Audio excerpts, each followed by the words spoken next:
Among the many hate crimes Simon Cowell has committed throughout his life, there is one that started it all. I'm gonna hide! Gloria, don't you think you're falling? If everybody wants you, why isn't anybody calling? Why are you here? Why am I here? Yeah. Why are you here? First of all, you're fat. I'm going to keep in my dreams. I want to hold you close. You're very handsome. Tell me something I don't know.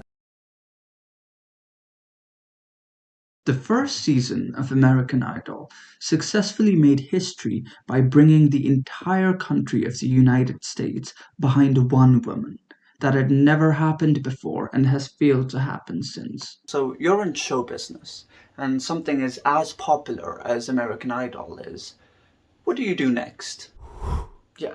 Make 200 dozen copies of American Idol? Yeah. American Idol, which was in itself an adaptation of the British reality TV show Pop Idol, gave the show more reasons for it to spread like wildfire. You get the point, there were a lot of them, 56 of them to be precise, and among them was... It started right after American Idol, and surprisingly, at least to me, it ran for 6 seasons. And maybe it's surprising to me because I'm not Canadian, but I'd never heard of it. Like, it didn't birth any international superstars or anything like that. On the 5th season of this show walked in a young 21-year-old girl in jeans under a red dress and then also heels. I mean, it was the 2000s, so the Y2K was very serious. She came in with a guitar to sing an original song for her audition. On the outside, she might have even seemed less ordinary, but never judge a book by its cover. And certainly not this one, because this is a Cinderella story.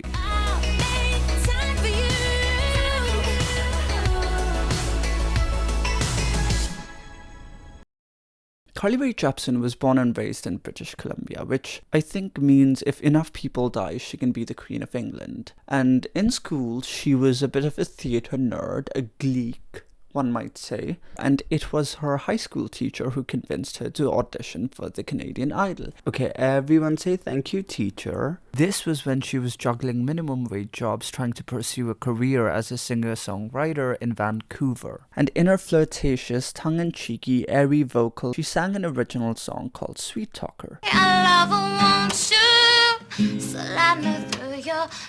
And the judges seemed to like it, and she was so quirky. I'm not in any way proclaiming that I am a guitar player.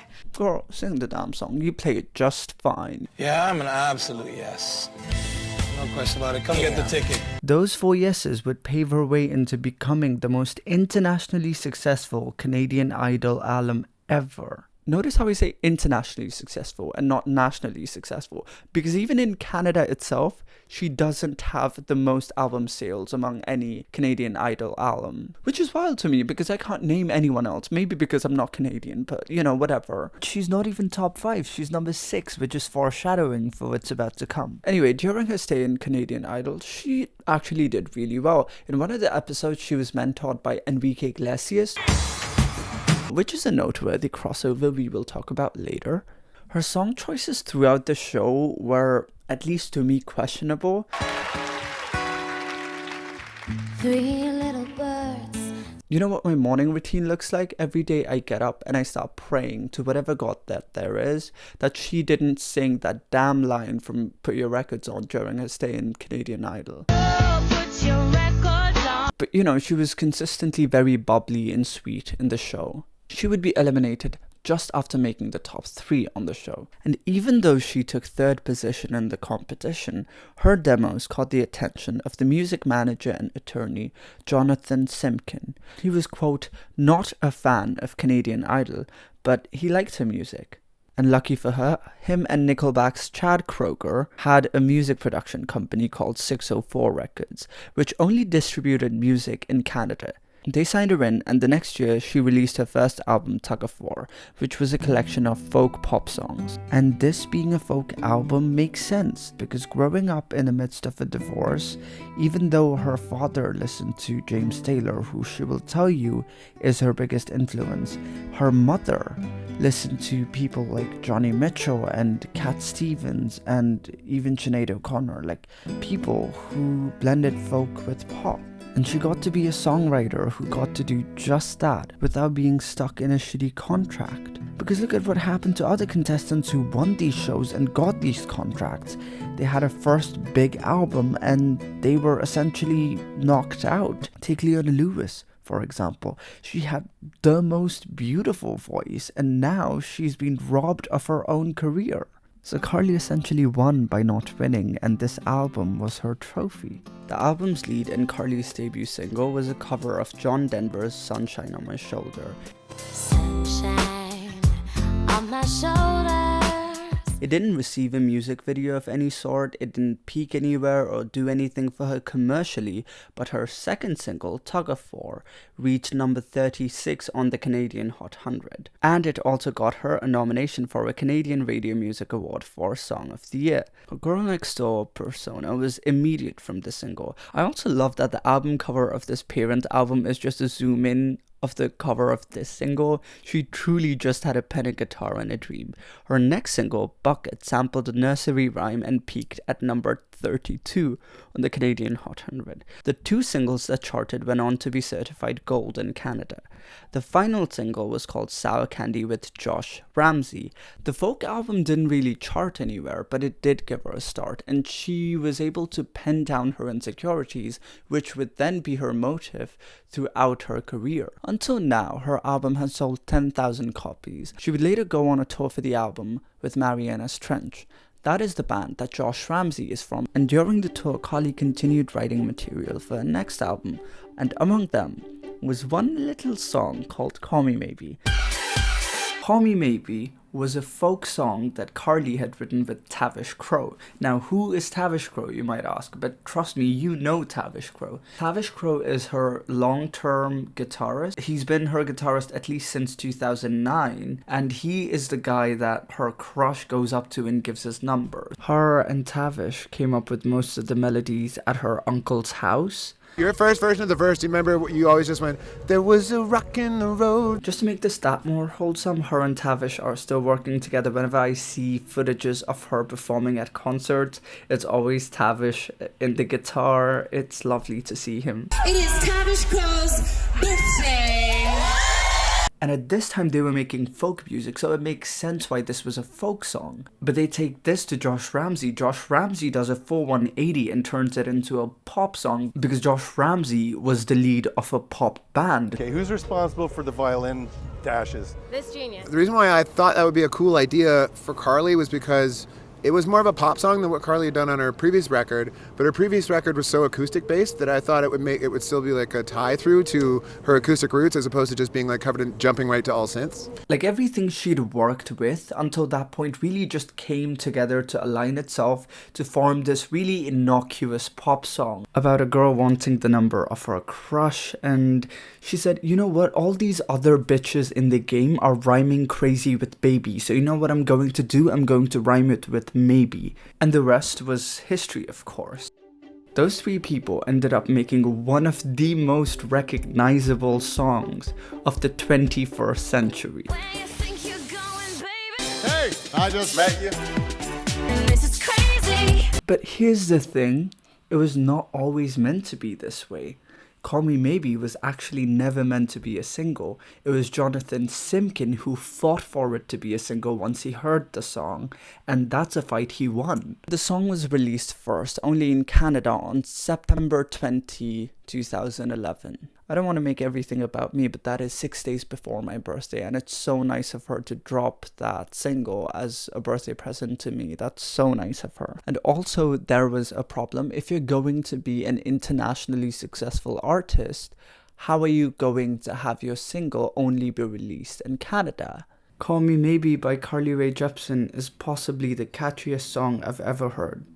LOL. Lucky for her, a small underground artist by the name of Justin Bieber also happened to be Canadian, and he also very conveniently happened to hear this song on the radio while being in Canada. And then he tweeted this to his then 15 million followers, and the scene was set. Justin was of course infamously being managed by Scooter Braun.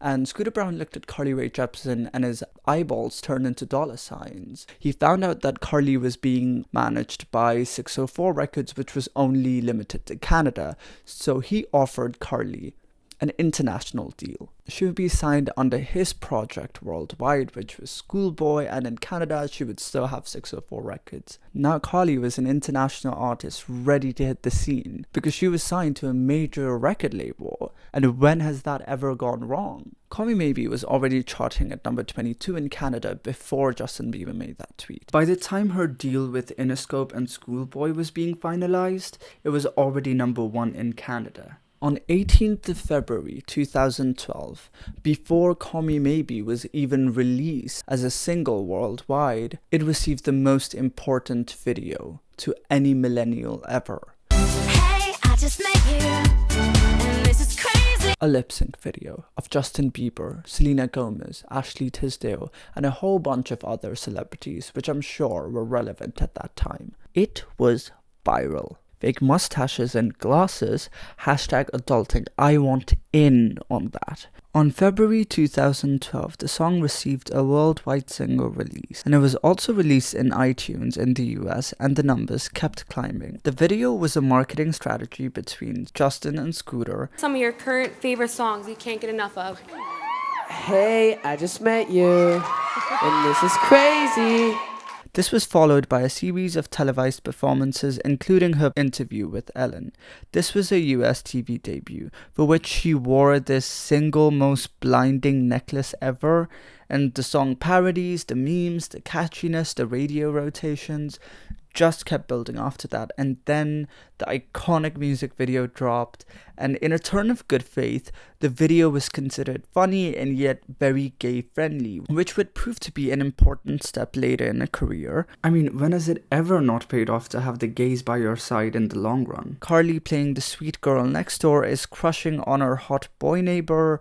She tries to flirt with him and sing a song for him, but as she's giving him her number, plot twist, he gives his number to the guitarist. I hope I didn't spoil the music video, but everyone and their grandmother knows it at this point. I truly do not trust anyone who does not subscribe to the poetic genius of Call Me Maybe. I know on the surface it sounds like a pretty normal song, but it's not. Okay? Before you came into my life, I missed you so bad is absolutely insane. If Shakespeare read that, he'd be dead again. Shakespeare where?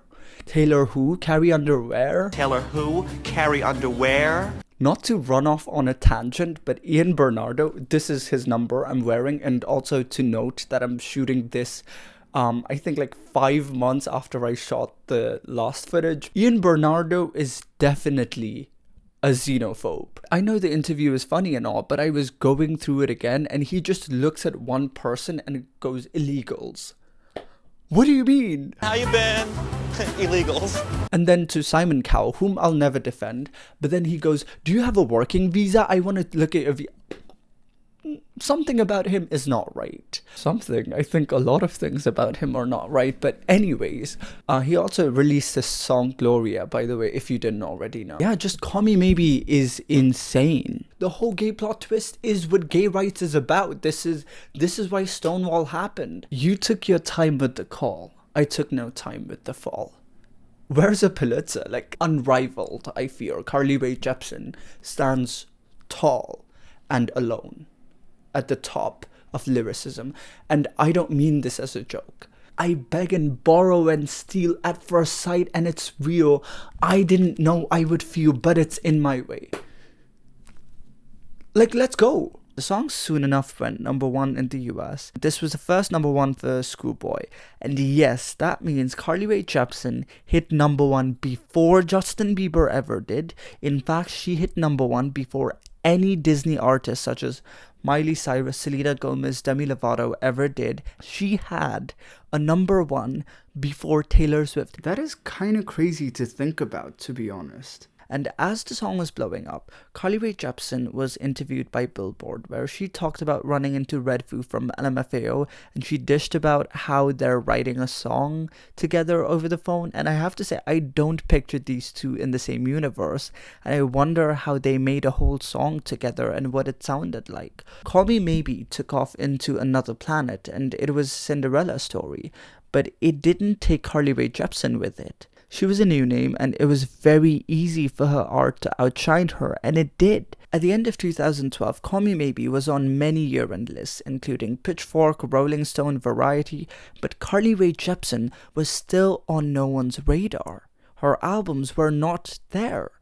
No one seemed to be as hyped about her upcoming album and what she had to offer next. The Diamond Slipper was turning into dust by the hour, and the record label took notice of that. And the song would also go on to hit Diamond in the US, but the Curiosity EP that accompanied to quickly capitalize on the song's success as soon as possible was nowhere near as successful. I don't think it charted at all. It also contains a cover of Johnny Mitchell's Both Sides Now, and it's interesting. It truly is. Not one of my favorites, but it is interesting. Her EP did not receive any certifications. The follow-up single, Curiosity, received a gold certification in Canada, whereas Call Me Maybe in itself has a diamond certification, and it has sold 18 million copies worldwide. It's literally one of the best-selling digital copies ever. Any solo hit half as successful as Call Me Maybe would have helped the general public remember her as more than just a Call Me Maybe girl, but nothing came. She was on Good Time with Owl City, which single-handedly prevents both of these artists from technically being termed as one-hit wonders. Still, it was nowhere near as successful as their big singles. She kept dropping these infectious, catchy hits after hits, but nothing even broke the top 40. This Kiss was the song made with Redfoo, which is the most catchiest synth-pop song about cheating with someone, with sparkly synths and guitars, but it only peaked at number 86 on the Hot 100. The next single, Tonight I'm Getting Over You, has one of my favorite Carly chorus drops.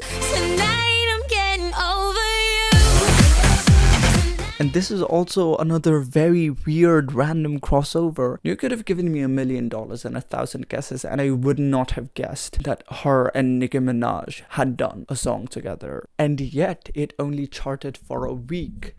I mean, truly the queen of out of the blue crossovers, I guess. But anyone who was sensing the pattern had already realized that the album was not going to do very well. Her second album, Kiss, was dropped in the September of 2012. Again, my birth month, rushed to capitalize on the success of Call Me Maybe. It peaked at number 6 in the US, again, not even top 5. Its highest performance was in Japan at number 4, and Japan is perhaps the only place where Carly gets the recognition she deserves. Even the remix album charted there. Her girly, bubbly persona seems to really fit with the Japanese audience, and I love that they like her. The album notably had a radio pop sound and had a Justin Bieber collab. It was generally received positively by the critics for its infectious pop sound. The album also won her the Album of the Year at the Juno Awards, and Call Me Maybe gave her 2 Grammy nominations, including Song of the Year, which also she notably lost to 2 people who were considered one-hit wonders who went on to make very influential pop records. Call Me Maybe is one of the best-selling songs of all time, and yet she fell off commercially after that. It was a blessing and a curse. Any other artist, after having such a big break and then falling off, would try to recreate their big moment, but Rae Jepsen chose to do something else. After her summer Kiss tour wrapped up, she went up to a label and asked for a hiatus. I am sick of hearing myself on the radio, so I imagine other people probably are too. I do have other ideas for what I want to do with my musical future, and I want you to put your faith in me that I'll come back when it's ready. And they did, and I'm very lucky to have a team that wasn't about trying to mass produce things and was really more looking at the quality of it. This is from an interview with Tom Power that she did in 2015, and he's been taking her interview after every album release ever since Emotion, and this one is just so humanizing, and it tells so much how she thought creatively after the success of Call Me Maybe and what pushed her to pursue the sound that she was going to have on her future album. Call Me Maybe kind of taking off. There was that moment where we're like, yeah, it's working. Yeah, it's working. Okay, stop working. Okay, stop. And then she then took the titular role in the Rodgers and Hammerstein Cinderella for its 12-week run. She got to live her Broadway dreams, and during this time, Carly took her artisan repertoire in her own hands. That means she was individually sending out emails to people she wanted to collaborate with, and she ended up with a handful of very interesting names. This included Blood Orange's Dev Hines, Ariel Rexshade, Tegan and Sarah, former Vampire Weekend member Batman Glish, which I have to say sounds like the coolest last name ever. Her taking her A&P in her own hands also explains the PTSD-inducing David's Tea incident. On 13 January 2014, as a part of the Cup of Warmth campaign, David's Tea had hosted an event to help relieve world hunger. For every cup of tea sold, David's Tea would give out 1 cup of tea to a select charity. And being the humanitarian she is, Carly Rae Jepsen participated in that event. With her presence, they were expecting an estimated crowd of 30,000 cups. At 9:10 a.m., she went on Twitter to say, "Come drink tea with me. I'll be at David's Tea, the Yongdundas? What the fuck? In Toronto. In 10 minutes, smiley face." The 10 minutes passed. 20 people showed up. And what's insane is allegedly 19 of them were just passerbys. So a single person read that tweet and decided to come visit Carly Rae Jepsen against the 30,000 expected. Thoughts, prayers, and sorrows. What else can I give? West Side Ozzy writes, I want to hit her with an egg. I'm sorry, I can't do this. I don't mean to be critical, but why would you just tweet that out 10 minutes ahead in some town in Canada?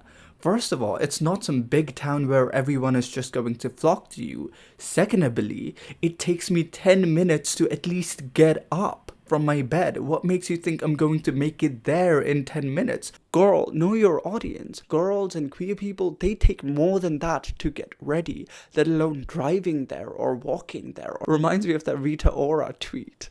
Also, shout out to the one person that did go there. If this video is somehow being watched by you, just thank you so much for being there. Just tell us everything about the morning of January 13, 2014. What were you doing and how on earth you made it there in 10 minutes. This was just such bad PR. This is probably the darkest point in her career, and she's signed to Scooter Braun, so...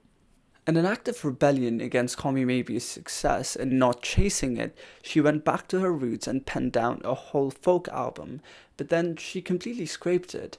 Because according to her, it came out of spite and not quality. So from here on, whatever she was going to do was going to be on her own turf. A kind of music that meant something to her and not just a label. Kiss was quickly rushed to catch up on the stardom of Call Me Maybe.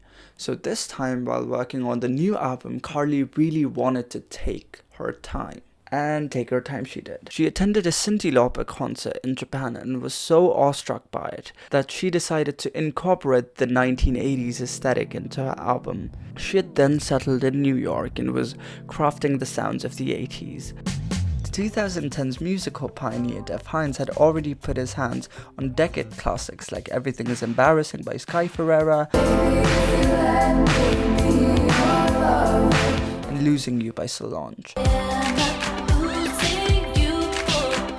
the latter of which Carly heard and loved it so much that she decided to work with TION.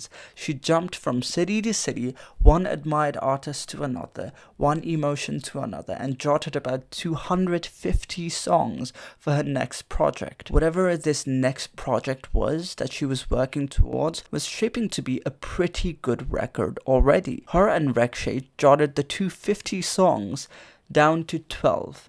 And each one of those songs embodied pop to its core and took inspiration from alternative music and folk music, but mostly 80s pop, with these spaced out drums and synths and electric guitars and saxophones even, and all made with the most skilled hands in pop music of its time. This was the birth of emotion.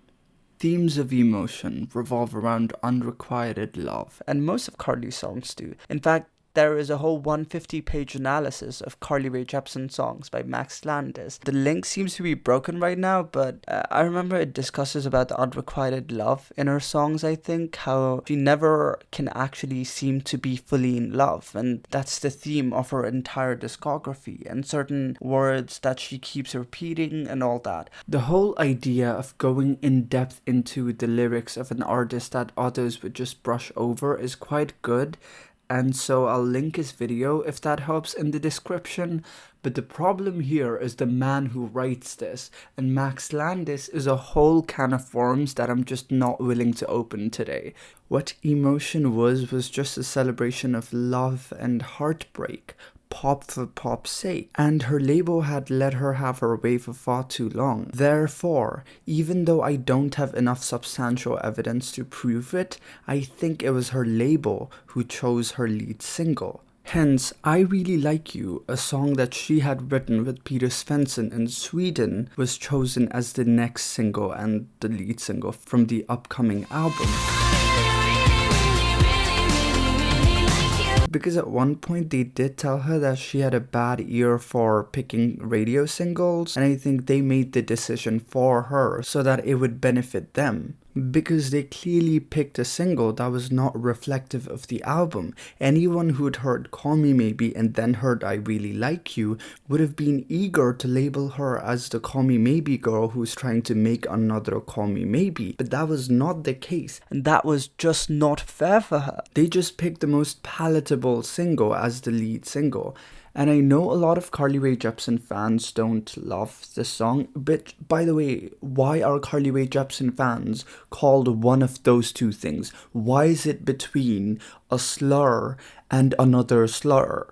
I wanted to seem like a neutral media person, but who am I kidding? I'm obsessed with her. So we, Rae Jepsen fans, need to come together and give ourselves a new name. This is not working. How do I go around telling people that I'm this? How cool and funny and how accepting the fandom was one of the many reasons I decided to be a part of it. So we need a new name, people. Let's get it together. But back to the topic. I know a lot of Rae Jepsen fans don't love I Really Like You as much as other songs on the album, and neither do I. It's not one of the best, but I do think it's a good pop song. It is very, very cute. It's just about telling someone that you don't love them yet, but you do really, really, really, really like them. Carly justifies it by saying how this plays on the same simpleness and silliness as Call Me Maybe. It's lighthearted, it has this childlike innocence, the echoed kicks and the catchy chorus. It is kind of reminiscent of 80s pop, but not as much as the other songs on the record. It did garner positive reviews. It was followed up with a star-studded music video and the same Justin Bieber millennial lip-sync video that Call Me Maybe got, but this time with a more racially diverse cast. By that I mean Ariana Grande. Despite the label and probably Scooter Braun's multiple efforts to make it the next Call Me Maybe, it just was not. Considering the ongoing pop girl Jack Antonoff blunt rotation, Carly caught on to him pretty early on. There is a Bleachers remix to it, and you would expect there to be Jack Antonoff, but he's not there. This could have really been the next big remix, but they just gave us another generic remix. But it did gain some traction and a few positive reviews along the way. It peaked at number 39 on the Hot 100, her first solo top 40 since Call Me Maybe. They also somehow got Tom Hanks to do the music video, which was such a lucky strike for her because I do believe it got a lot of streams for that, but I'm not sure it gained her the right traction. She followed it up by releasing a rather lustrous promotional single,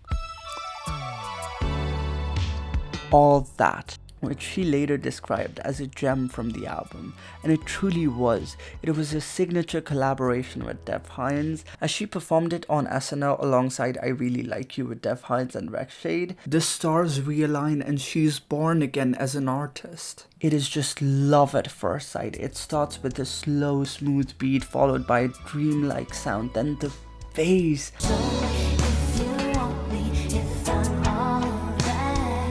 Dev Hynes is known for his long intros, which they shortened for Carly, and Carly sings about longing and wanting to be all that her lover dreams of and more, if only they allow her to be. A lighthouse in a vast sea, the chorus is just downbeat yet anthemic. This was the real star of her album rollout so far. Pitchfork named All That their best new track, and with that she had the toughest people to please behind her, pretentious music listeners on the internet. But this was something they could actually appreciate. It was just a beautiful song by a once has-been who now makes the most endearing pop music, and the publications are telling you that you can enjoy this kind of pop. Hell yes. What more do you want? With her terrible 80s inspired haircut and a heartfelt voice and beautiful lyrics, with Dev Hynes and Rekshade by her side, it was cool to like Carly Rae Jepsen now. From a former mainstream pop star, she was turning into an indie darling. In fact, she was an underdog fighting her way up, having to prove that her art held substance. And who does not love rooting for an underdog?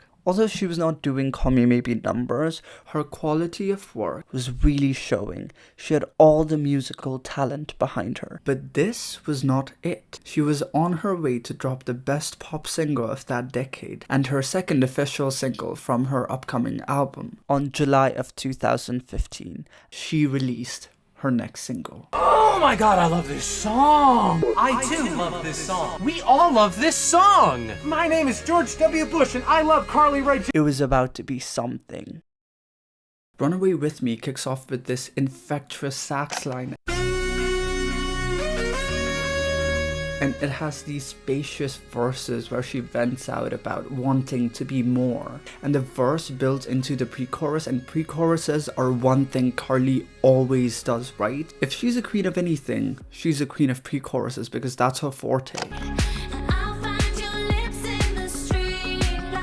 And then this chorus-like choir has her singing about how they want to run away when no one is noticing them in the dark of the night. How she wants to be a sinner in secret. And if I told you it has the most stellar bridge you've ever heard, would you believe me? Because you'd have to. Just blows out into this choir, and seeing videos of her doing this live just fills me with so much life and so much joy.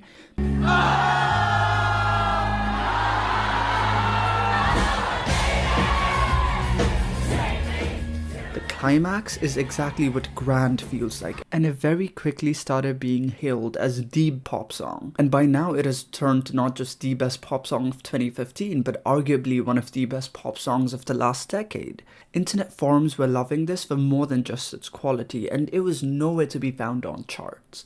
This was a loss for the label, but a win for people who just loved music.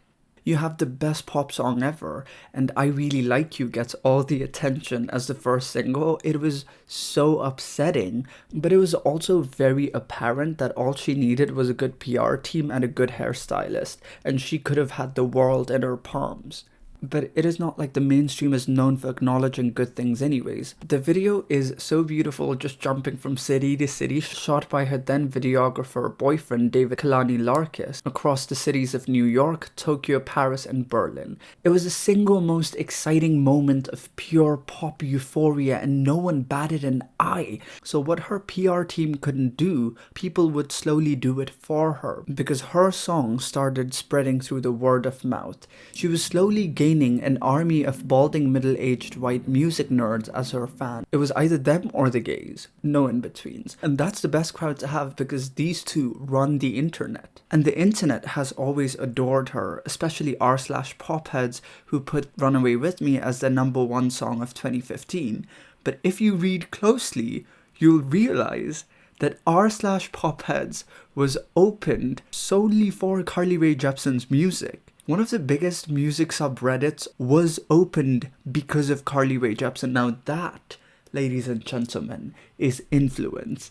If she's the queen of anything, it's r/pop heads. And you can't see it, but I have the biggest smile on my face. In November of 2015, she dropped a third single, Your Type, another 80s inspired banger about the deep insecurity you feel about not being good enough for them and wanting to be seen more than just a friend. I am Nepalese. Big shocker, I know. And talking about shockers, in the April of 2015, my country was struck with a massive earthquake that shattered the lives of thousands of people. I was very lucky to come out of it alive with all my loved ones. For months following that, we had to sleep in open grounds and places with wide openings like garages, so that whenever earthquake or aftershocks did occur, we could easily escape. So this meant everyone just slept out for weeks, and everyone in my neighborhood either just slept in the same open field or in the same garage. And that's when I became friends with the neighboring kids, because I was a loner, who never really stepped out of my house, and this gave me an opportunity to meet my neighboring kids. We became very good friends over Minecraft and music and cricket. Yes, I played sports. No, I was not very good at it, but I played, okay? And one day, my neighbor gave me a pen drive that his friend from school had given him with some albums on it. I, of course, borrowed it, and long behold, one of the albums was Emotion by Carly Rae Jepsen. The name sounded familiar, but I still didn't know much about her, so I copied it down. And I don't know if this was before or after I copied the album onto my computer, because my memory is very bad, but around that same time I got this video recommended to me on YouTube, and I was never the same again. This beautiful music video saw a junkie of sort transform into a singer overnight, singing about heartbreak, and it's just gut-wrenching how she just keeps saying how she would make time for them. The feeling of being not noticed or friend-zoned. She keeps apologizing, saying I'm sorry after every I love you. How brutal is it that she has to follow her every I love you with I'm sorry? And apparently the song was written about her falling in love with a guy she found out was gay, and hence she was not his type. And this just resonated so well with so many queer kids who knew they were not the type of the people they liked. And though I didn't really have a crush on someone then, something just clicked for me, and I kept listening to the song, and that's how I first listened to Carly Rae Jepsen. And this was my first song from her. So yeah, that's the little anecdote about the start of my obsession with her music. And on 21st of August 2015, Emotion was finally released worldwide under 609, Schoolboy and Interscope. And notice how I said worldwide, because in Japan it had already been released in June, 2 months before it was released worldwide, because they liked her so much over there. And the version she released there had 17 tracks as opposed to the 12 on the original. She would later drop a deluxe version with 15 tracks worldwide, but it would take her until 2020, on the 5-year anniversary of Emotion, to drop the final 2 bonus tracks that she had only released in Japan initially, worldwide. Japan really got what it deserved because, again, it was the only place that actually appreciated Carly for what it was. It was the only place where Emotion charted relatively well. In the US, it peaked at number 16 and soon dropped out, but this time, the critics paid mind to it. Everyone labeled it as a fun 80s inspired album. At worst, people were calling this a decent pop record. At best, it was getting pretty good names, but its impact and legacy would build over time. Between Runaway With Me and Your Type, she would drop 2 more promotional singles, Warm Blood and Making the Most of the Night. Warm Blood was written by her and Rekshade, and it was originally called Warm Love, but Rekshade misheard Carly saying love as blood, and they rolled with it, and it is this pulse beating throughout the song as if it's literally pumping blood. So this song literally has a heart. In a lot of reviews I saw, many claimed it to be one of the weaker tracks on the album, but that's not a comment on the song, but just a praise of how good the album is. Making the Most of the Night was written by her and Tavish Crow, who, if you remember, is her guitarist with whom she wrote Call Me Maybe, and Sia. Yes, the Sia. In fact, Sia is also the voice behind the intro of Boy Problems. Listen, just leave or stay. You may not believe this, but Making the Most of the Night is about making the most of the night. I mean, it sounds pretty simple, but it has an insane hook. Like, let's go.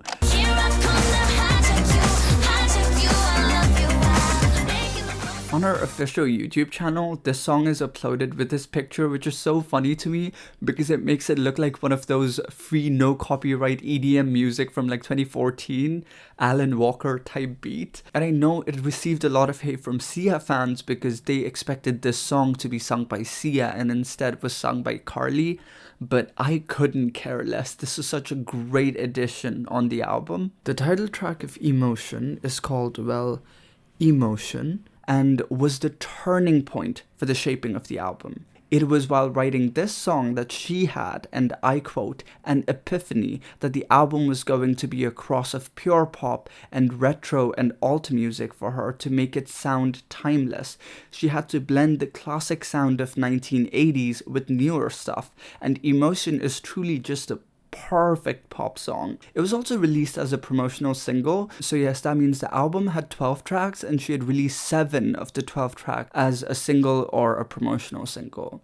I'm pretty sure that's why she decided to pull out more tracks and release a deluxe, because more than half the album was already out. But back to Emotion being a timeless pop song, it talks about lingering over a past romance, being a wallflower, being 10 feet tall. I am going 10 feet tall. So if you ever catch me saying I am 10 feet tall, know that it's a Carly Rae Jepsen reference. In my household, Carly is known for having a stellar first 3-track run on her records, and this is probably where it started. The first 3 tracks are followed by Gimme Love.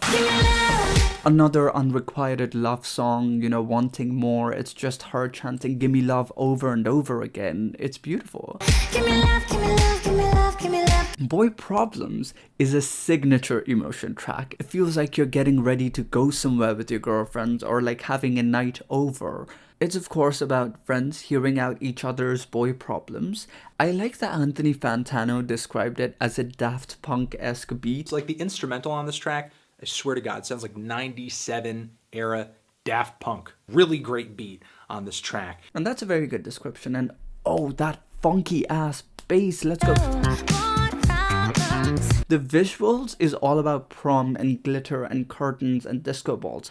Very Cyndi Lauper, and so is the edit. In my opinion, a track that perfectly demonstrates how well she was able to channel the 80s aesthetic. Let's Get Lost is also another saxophone gem about taking the long route home. That bridge tickles me in all the right places. Like, if anyone from the Middle Ages heard that bridge, they would start a new religion based on it. It's so good.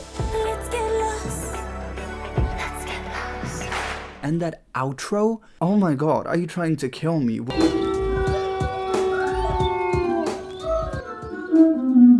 LA Hallucinations is her LA anthem and how draining LA can be, which is a cool contrast because most of the album was written in New York. In fact, when I think about like modern pop New York songs, I may think about like Sharon Van Etten or Green Light by Lorde, but I also think about Runaway With Me. And I have to say, emotion and melodrama were one of the many pieces of art that inspired me to move to New York. So when I tell you this album impacted my life, I mean it. Back to LA Hallucinations, it's about having big dreams, the tabloids, TMZ, the expense of living in such a city, which again is a funny thing to write about when you've been to New York. And you're from Canada, but I digress. This one for me was a grower. It just hits you right in the precise moment. I remember like finally liking the song in like 2019 after like 3 years of listening to the album. I think it's very glitchy and like I can picture trying some substance for the first time at the bathroom of an overcrowded party at some dude who's like an actor or a stand-up comedian in LA. The original closer of the album was When I Needed You, and it was originally a devastating song about how she's there for her lover, but who's there for her?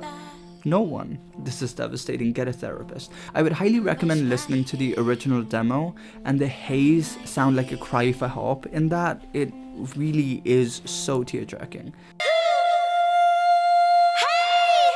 And that's the original run on the album. Then she added 3 more, first of which is Black Heart, which with all my guts, I hate. I know people hate this track, and for logical reasons, because how did you pick this over other songs that were clearly way too good for this? It's not a terrible song, but it just is not on par with the rest, and it does not really add an element to the album in my opinion. I don't prefer it. If you're a fan, I respect that though. Now, I Didn't Just Come Here to Dance has the most ingenious writing on the chorus for a Carly Rae Jepsen song. Right after Store, of course, if you know what I mean. Do you know what I mean? I didn't just come here to dance. But I love the production on this. It's so fun. It's like letting yourself loose in a party while being drunk. The chorus drop is so colorful. Talking about colorful, Favorite Color is such a beautiful track. It sees the emotional bond between her and her lover as her favorite color, and a myriad of other colors that just combine together to form the most beautiful track you'd ever think of about colors.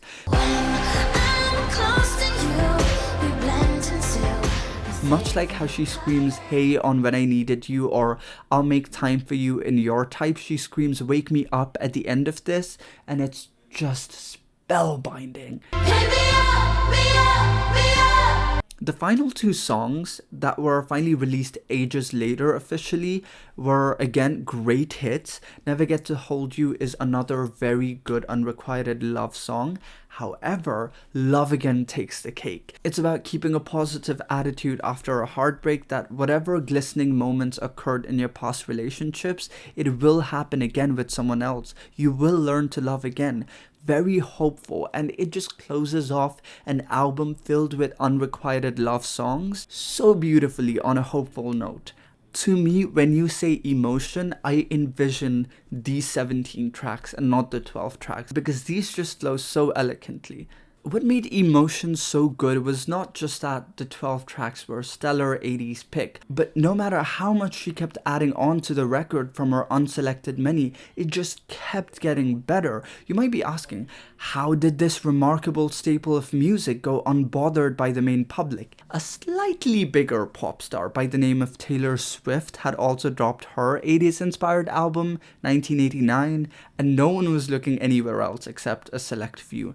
And that's how Carly became the girl who should have gotten so much more but didn't. And that's what got online forums to rally behind her, and soon she had a dedicated fan base, almost even cult-like. At the 1-year anniversary of Emotion, Carly dropped a B-side project. Another select few songs written for Emotion, even after the 5 that she added on to the deluxe. It was lethal. She had such a good run of tracks on the main project, and she had more from the same project that just escalated the stakes and the quality of the entire era. First Time is this radio pop bop about getting it started in a relationship and just jumping in. Fever, Cry, Roses are probably her career highlights, and they were set aside for a B-side project? For Black Heart? All of these are just heart-wrenching tracks, cries about her lover not wanting to be emotional with her. Roses turning black in roses is a metaphor for her dying relationship.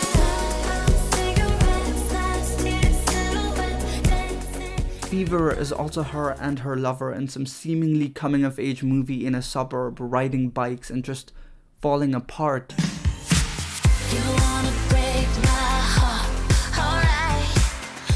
Then we have the most polarizing song in her discography, which beats I Didn't Just Come Here to Dance for Funny chorus lyrics, It's Store, which I love. I listen to it every single time I go grocery shopping, and it's just about not being able to dump someone and confront them.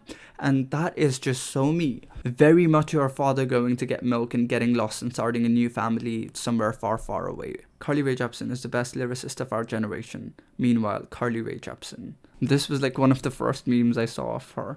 Even the side B EP charted on Billboard. It was unanimous that she was not getting the attention she deserved. Just these two projects and the lack of appreciation for it in the mainstream and her devotion to her aesthetic and the sheer quality of work made the people who did listen to her hardcore stans. Emotion solely spread through word, just people suggesting it to each other as good album recommendations. It was as organic as a following could get, which of course had the devotion to her a cult would. Petition to give Carly Rae Jepsen a sword. Why, you ask? Because I like her and think she should have one. Enough said. Very valid. There was also a petition on change.org. There was a movie titled Leap released between late 2016 to early 2017, and it was about a girl who wants to be a ballerina and a boy who wants to fly, basically. In other words, both of them wanted to. Now say it with me. Take a leap. And Carly Rae Jepsen voiced the character Odette, and being the generous queen she is, amid her emotion era, she decided to donate one of the songs that didn't make it onto her album. It was called Cut to the Feeling, and of course it was released as a bonus track on Emotion Side B only in Japan. Girl, even your side B album has a bonus track. At that point, just release a side C. We are dying, it's never too late. And actually, I used to beg for Emotion Side C until 2019. Anyway, the song is about her, well, cutting to the feeling and breaking the ceiling. It was an instant classic, of course, another best new track by Pitchfork, and a lot of your lists. After the petition on Tumblr got an upwards of 57,000 upvotes, a fan finally gave her a sword in Lollapalooza in 2018. A disclaimer, it was not an actual sword. Obviously, this was done during, you guessed it, Cut to the Feeling, because she was cutting with the knife, yes. Oh yeah, sword! Take me to emotion. The mind of a Carly Rae Jepsen fan can only be opposed by a few. But anyway, since then it has been sort of a tradition to knight her. This is also the reason I believe Lollapalooza is hands down one of the best music festivals. Coachella, you could never. Her Pitchfork sets have also been amazing. Her almost any music festival sets have been amazing. I used to watch it so often then. Even though Emotion was only positively rated by critics, it somehow found its way on a lot of year-end lists. And with the impact it was making, it was going to do much more. Forget what I said about Carly Rae Jepsen being the Mozart of this generation. They're not even on the same level. Number 4 on People Magazine's 10 Best Albums of 2015. Third place on Season 5 of Canadian Idol. Didn't make it to audition. Has a song with Justin Bieber. No song with any pop stars. Gay icon and activist. Not even gay. Gives people life. Dead. That's right. Mozart, you can suck it. Do we know for sure that Mozart wasn't gay? Who are the Beatles? Her fanbase of white bald metalheads and the gays seemed so nice and so appealing that it's one of the reasons I consider myself to be a stan, because I feel happy to have been associated with such kind-hearted people. So if I have said anything mean about her hair, especially during the Emotion era, please forgive me. Talking about her emotion era, she also appeared in the revolutionary Charli XCX mixtape Pop 2. Backseat was a moment in time that you really just had to sit back and just feel. In 2019, Rae Jepsen announced her 4th studio album, Dedicated. If emotion took inspiration and revolved around the 80s, Dedicated sprung around the 70s. She released Party for One as the lead single, which was personally not my favorite Dedicated single, but it's a self-love anthem, and the video was very cute. But God, does it start with a timeless 3-track run. Julian is an instant classic.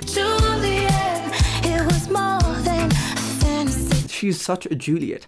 No Drug Like Me is the all that equivalent of Dedicated. In this song and throughout the record, she makes considerable use of falsettos. Now That I Found You is a modern electro-pop song with its vocal chops. And it is about cats, at least she says it is. Want You in My Room is a golden throwback anthem. Many regard it as one of the best and the grooviest songs of the year, and I completely agree with it. And as much as I love Rae Jepsen, I was so scared that her next project was not going to live up to Emotion. She so stunningly proved me wrong, and Emotion for me marks a golden point in modern pop where it influenced so much and it holds a special place in my heart forever and always. So of course I'm biased when I say that Dedicated was maybe not as good as Emotion, but in no way Carly falters throughout Dedicated. If anything, Dedicated proved that her strong reign during Emotion was not a stroke of luck but an act of genius, and Dedicated just expands her legacy and speaks to her consistency as an artist and a musician. Because I'll Be Your Girl is this unconventional song with the bass that could split the earth in two, and another great bridge. It's one of my favorites from the album. It has this subtle scream as it approaches the chorus, like, "You're my baby," like, it's the shit. Rae Jepsen knows how to write a song. Automatically in Love has easily one of the most memorable hooks. Real Love is another instant classic. I've been feeling weak without it, only want a real love. Dedicated came out during my final examinations of grade 11, and all my phones and computers were locked away because exams in Asian households work like that. But I ran home from my chemistry exam and I took my mother's phone immediately and listened to the album while checking out the reviews just to make sure that no one was being mean to her.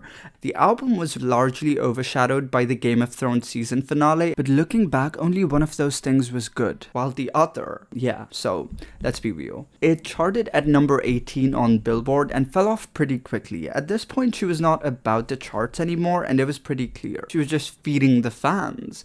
After having released an album, what else could she do, you say? Well, release a whole full-length album of B-sides. This time, unlike Emotion, it was not going to be an EP, it was going to be a whole LP, a full album. It goes without saying, the B-sides had big shoes to fill in, and it did. I do find the keys on the intro of some of the songs on the B-sides and even the main album to be a bit repetitive.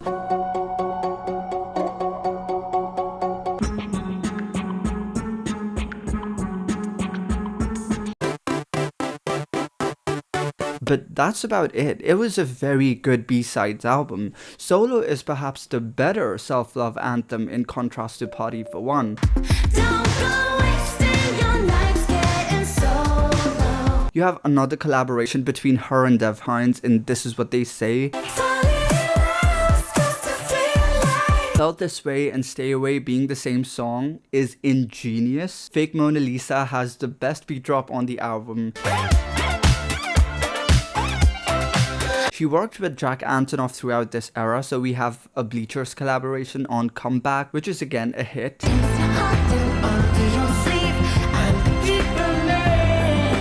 Let's Sort This Whole Thing Out has this childlike innocence to it, how it approaches relationships like nursery rhymes, and it's the most playful song. I love it. Her working with Jack puts her in the Jack Antonoff pop girl circle, so it's my duty to bring forth this video of her and Lorde singing back up to Jack Antonoff for Hate That You Know Me. I wish that I wasn't myself. And also this cover of Runaway With Me by Lorde. Take me to the feeling. I'll be your sinner in secret. Oh, when the lights go out. It genuinely tastes like heaven to my ears, so I thought I would share. Every musician releases Christmas music, and so is she, but not every musician has a good cover of Last Christmas by Wham, and I'm happy to report that Rae Jepsen is one of the very few that does. I think her version of Last Christmas is very innovative. It's festive in the most joyful sense of the word, and I love that she had fun with it. It's one of my favorite holiday go-to songs. During this time, she also did a few collaborations, one of which was the remix of La La La by Baby No Money and Y2K. She hopped on it with none other than Enrique Iglesias, which, if you remember, is a perfect full circle moment because he mentored her in Canadian Idol. She did a few other collaborations, including one with mxmtoon, which I love. Anyway, I remember Dedicated B-Side came out during the lockdown, so I would just listen to it on my daily runs. I commend her for the fact that she gained so much attention and acclaim, and yet never received any controversy whatsoever. That was perhaps what made Rae Jepsen Rae Jepsen. That she was out there living away from the public eye, just going through experiences that we can all relate to and put it into writing and making music off of it. Like this article suggests, she is quite bad at being a pop star, and perhaps that's why she has the dedicated following she does have. That was one little controversy though. Do you remember the guy from Call Me Maybe? Well, he has issues with Call Me Maybe. According to Holden Nowell, the actor from the music video, the original idea was that he kisses the guitarist, Tavish Crow, but he objected to the idea because he was uncomfortable with it, and instead he just gave him his number. And for context, he needed the money, so he took the gig in the music video, for which he got paid for, but then after the video blew up, he expected more royalties, for which he didn't sign anything. To be very factual, if you're not credited as a songwriter and if you didn't sign any contract about royalties, you're not owed any money. So call me if I'm crazy, but that title is kind of wild. He also raps, which just hear it out for yourself. Bring your brother, your baby girl's mother, come and witness the reign of the 8th world wonder. It's obviously nice to be taken out to award shows after artists have their big break, but she's just a singer and you're just a model for the video. It's not a compulsion for her to do it. My thing is, labels tend to be very messy with these things. He said he got paid $500, which is still not a lot of money, so I do think he should have been paid more by the label. I am in favor of workers getting paid what they're owed, but back to Rae Jepsen. After Dedicated, she goes pretty much silent, and then 2021, she returned with Western Wind, her first single from her 5th studio album, The Loneliest Time. The title is a nod to the loneliness that COVID and the pandemic brought, and I had to say it had some great highlights. Bad Thing Twice is simply pop perfection. In fact, it's my most streamed song on Spotify ever. The title track went semi-viral on TikTok, which is good for her. What happened was, we reached the moon. It had an undeniable first 3-track run. Surrender My Heart, Joshua Tree, and Talking to Yourself back to back to back is insane. Talking to Yourself is a career highlight for Carly. Sideways is the cutest song about always getting your way at the end. Ever since you said that you were mine. It's so good. The vocal effects on Shooting Star is so kaleidoscopic. It's just a mixture of so many colors. I recently had moved to New York City when this dropped, and so of course it was an anthem because, you know, Go Find Yourself or Whatever is the heartbreak anthem of letting go of someone because they didn't feel about you how you felt about them. Go find yourself or whatever. And then she gives us stellar bonus tracks. each better than the other. The bonus tracks took it to a whole another level for me. Her album debuted at number 19 and fell out very quickly. What happened this time, you ask? Well, guess who dropped her very little indie album on the same day as Rae Jepsen? Taylor Swift announced that she would be dropping her little unknown project that you might not have heard of called Midnights on the same day as Rae Jepsen was set to drop The Loneliest Time. Taylor pulled in over 1.5 million in sales that week and took over the whole top 10. Carly may not have entered the charts, but she gained a whole new level of respect for me, which is not the hugest thing, I understand. But she didn't move her release date. I commend her for that, because even Taylor, if she was in the position that Carly was in, I think she might have moved her release date. She has done it before, and it's literally just marketing strategy. But I live for the fact that Rae Jepsen believes that there's enough space in pop music and enough variation among the listeners that two pop stars can just exist in the same space. I cannot even fathom how well crafted this whole album was, and just when I was begging for a B-sides, because that has been the Rae Jepsen pattern for the last two eras, she gave us a whole sister project which was just as good as the main project, if not better. Girl, take a break, you're carrying pop right now. This is her most recent project as of now, and I absolutely love it. It's so much more experimental. Collage is a heartbreak of the century. You have the disco-influenced psychedelic switch, which kind of reminds me of Real Love, by which I also mean that it's an instant classic. It's like a psychedelic switch. Come Over is just the easiest hook ever. Come over, come over. Just so many hits. Many hailed The Loveliest Time as her best project since Emotion, and it brings me a lot of joy that someone so nice is so celebrated, and I think her career is comparable to that of Cinderella. Cinderella itself comes up twice in her career, once when she played Cinderella on Broadway, and the other time is when it's mentioned in Your Type. She seemingly blew up overnight and had this big ball night with Call Me Maybe. And then she seemingly disappeared, but then came back so strong and had a happily ever after. Psychedelic Switch did get Best New Track from Pitchfork, and with time her music, and especially Emotion, has garnered even more acclaim, ending up on a handful of decade-end lists. And Emotion is just one of my joys in my life. I have found comfort within the bounds of her tracks. Whenever I feel low, I always run to her music, and they never fail to put a smile on my face. And for that, I am very grateful. I think her influence is comparable to people like Robin, and it goes without saying, I'm very grateful for her music. I'm even more grateful to the people I get to share it with, and to be able to talk about this in a video. Thank you for watching, and there you have it, folks. Do we need our imaginations to survive, or do our imaginations need us to... Never mind. Who really knows? Thanks for tuning in. Let me interrupt. Can you see a little bit of a bust on my tits?